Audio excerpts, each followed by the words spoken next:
Hey there, I'm Hillary Johnson, the founder and CEO of Hatch Tribe, and I coach and mentor entrepreneurs just like you.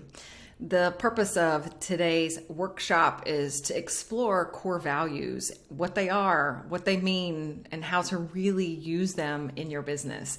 So if you've already downloaded this workbook, just go ahead and watch the video. And if you're watching the video and don't yet have the workbook, look beneath and you can get the link so that you can grab it.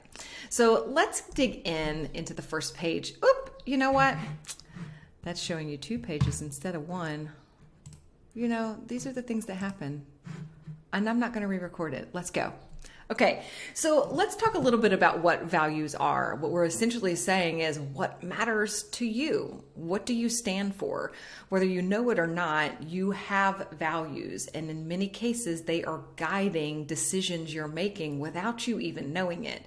So the purpose of working through this and working on this exercise is to get very clear and intentional about what your values are so that when you are facing decisions in both your life and in your business, you have a clear framework for how to make them and how to really operate and act in alignment with those values.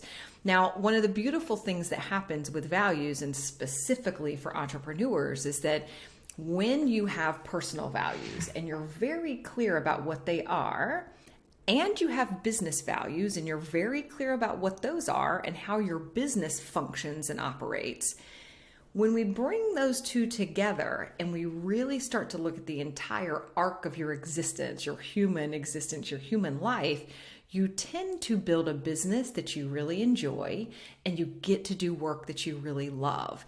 And that's something that you have control over as an entrepreneur, and that's really amazing. So we're going to go ahead and dig in, and I'll walk you through the workbook, and you can take as much time as you need to complete each page. We're going to start by looking at personal values, and this is really for you to think from your own perspective. What do I care about? What matters to me? Now, on this page are a list of more than 100 different words, and what I would encourage you to do is I like to take a highlighter, and when this is printed out, just kind of go through and highlight the things that really speak to me. So for me, I'll just tell you a few of my own. So freedom and independence are my top personal values. So if I'm scrolling through there, I see freedom and independence and I'm like, yes. And then I start looking for other words that are really speaking to me. Now at this point, you're not looking for a specific quantity. You're really just asking yourself, what do I care about? What matters to me? Words will speak to you. Let them speak to you. Now, you may think there's some words on here that aren't there that do matter to you. And if they are, that's okay. Jot them down in the margins, highlight them, and you can bring them into the next exercise. This may take some time. So hit pause, take your time, and then I'll meet you on the next page. Now what I want you to do is start to group together values. What you will probably notice is that as you were highlighting values, and I'll just give you again my example, freedom and independence. To me, those two are similar. I would put them in a bucket together, but then start to pull in other values that have a similar essence or a similar kind of construct so that I can start to see the theme. And honestly, you probably noticed it even when you were on the prior page highlighting words. You're like, oh, this is kind of like this other word, but not exactly the same. So what I'm going to encourage you to do on this page is group together values that sound or feel similar to one another. And once you've got them all there, I then want you to ask yourself, which word really captures the essence of what I'm trying to say? Which word rises above all in that little group that really speaks to the value that I hold near and dear to my heart? There's 5 buckets here because we get to go into the next page and establish 5 personal values. And 5 is really the right number. I'd encourage you not to go more than that, but certainly if you have fewer, that's also okay. I think 3 is a fine number, but 5 is really your max for good decision making. So what we're going to do here is bring in each value, the word that you landed on that really captures the essence of what you stand for, what you believe in, what you hold true in your heart. And the first question we ask is, why is this value important to you? And your answer is going to be uniquely your own. I want you to get inquisitive. So for me, when I'm asking myself, why do I deeply care about freedom and independence? I can tell that story. I can say, well, this matters to me a lot because I want the ability to do what I want, when I want, where I want, whenever I want, with whomever I want. I need that. I want that. That's unique to me. So I can write that, and then I can ask the next question. What does it look like when you act in alignment with this value? So if I am very clear about what freedom and independence means to me, I can then be clear about what behavior or actions or decisions I might be making if that's what I deeply value. I'll give you another one of my personal ones just to continue to build on this idea. So my second value is growth. So when I ask myself, why is this value important to me? It's because I have a deep desire to continue to grow and evolve throughout the entire arc of my life. I've always been that way. I've always been an avid learner, love to learn, love to dig into new things, but it's because I have a deep desire to be better, to grow, to transform, to evolve. So when I'm acting in alignment with that, it means I'm typically allowing myself time to learn, time to explore, time to do things. I make decisions to invest in my own learning, into my own growth, into things like coaching or therapy, etc. So take your time and work through this. And when you're finished with that, we're going to move into the next part, which is talking about your business. We're going to repeat the exercise in a similar way. We're going to start by asking ourselves, what are the values that matter most to your business? Now, this is where many people, especially if you're a solopreneur, might find yourself getting a little caught up. What's the difference between you and your business? So what I would encourage you to think about is specifically the impact you're creating with your business. Here, what we're talking about are the people we serve. Every single one of you has customers or clients, and every single one of you sells something that is meeting some of their needs. You might be solving a problem for them or helping them with a particular opportunity. And that is where we want the focus to be, is when we're thinking about our business. It's not so much about us.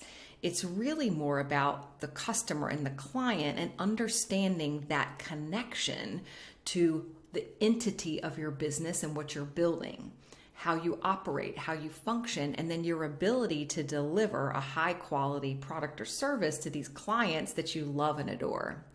So when you're reading through these values, note you may be at times tempted to say, well, I value growth, so why would my business not value growth? And it may, but the meaning of that is probably going to be quite different. But maybe here on the business side, you pull out something like optimism, and maybe the reason why is because you want to always take a certain tone with your clients so that they can believe in the possibility of what could be true when they work with you, but also optimism for your team. Maybe it's we're a team of people that we seek to see the positive in everything that we do and instill that in our clients and their experience working with us. See how I'm working with that? So while there may be a little overlap, I deeply encourage you to think about the business a little bit differently. Then we're going to go through that same process, start grouping similar business values together, and then asking yourself what rises to the top. What do you really want to be? What do you want to be known for? What do you want your business to stand for? And the nice way to get to this is really asking yourself, what's the experience you want your clients or customers to have when working with you and your team? And also, what's the experience you want your team to create within the business, but also with the people that you work with, your clients and customers, vendors, etc. Okay? Once we have that, we go through the same exercise. What's the value? Why is that value important to you? And what does it look like when you act in alignment with this value? So let's just use an example of integrity. Maybe your business value is integrity, and you say, okay, well, why? What does it mean to be an integrity in our business? Well, it means that we do what we say we're going to do, right? So it's important because we always want to deliver to our clients exactly what we've promised. We never want to over-deliver, or we never want to under-deliver. Let me try it. We never want to overcommit and under-deliver. We always want to deliver on our word, do what we say we'll do, when we say we'll do it, at the high quality level we expect to do it. See how that starts to come out? So repeat that for all of your values. Now, when you get to the end of that, what I encourage you to do is actually put all of this on one page. Put your personal values adjacent to your business values. And this is a really good tool for you, specifically something that you can look at, because we'll talk about this on the next page. Having just a snapshot of your values is really helpful for making great decisions. So the first thing and next steps when you finish this is to put your values where you can see them. Now, in many businesses, they actually put their values up on the wall, and you can do that if you want to do that. But I think even for you, it could just be the page before. It could just be this, and it could be sitting on your desk or tacked up on your wall beside your desk, wherever you want it.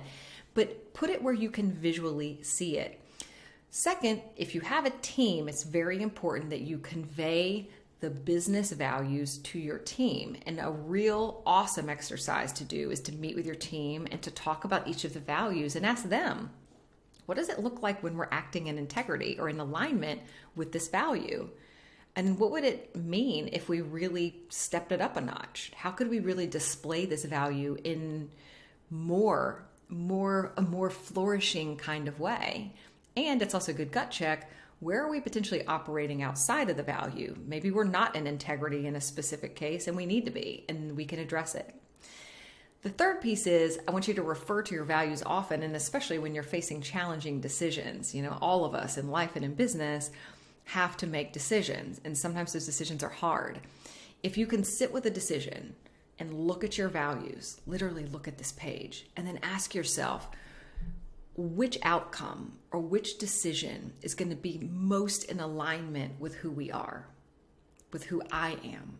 That can make the decision making very, very easy. And last is just a reminder, values do change. Now, yes, at the core, you probably aren't going to change a whole lot, right? Like as humans, we get pretty well patterned, and there's a lot of beliefs and thoughts we have that serve us.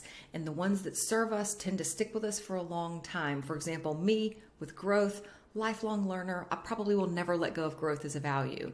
But there's other values that over time have changed, and in part circumstantially, because as I have changed and gone through life experiences, or my business has changed, or I've sold a business or started a new business, some other things start to shift, and that's okay. You can allow that to happen.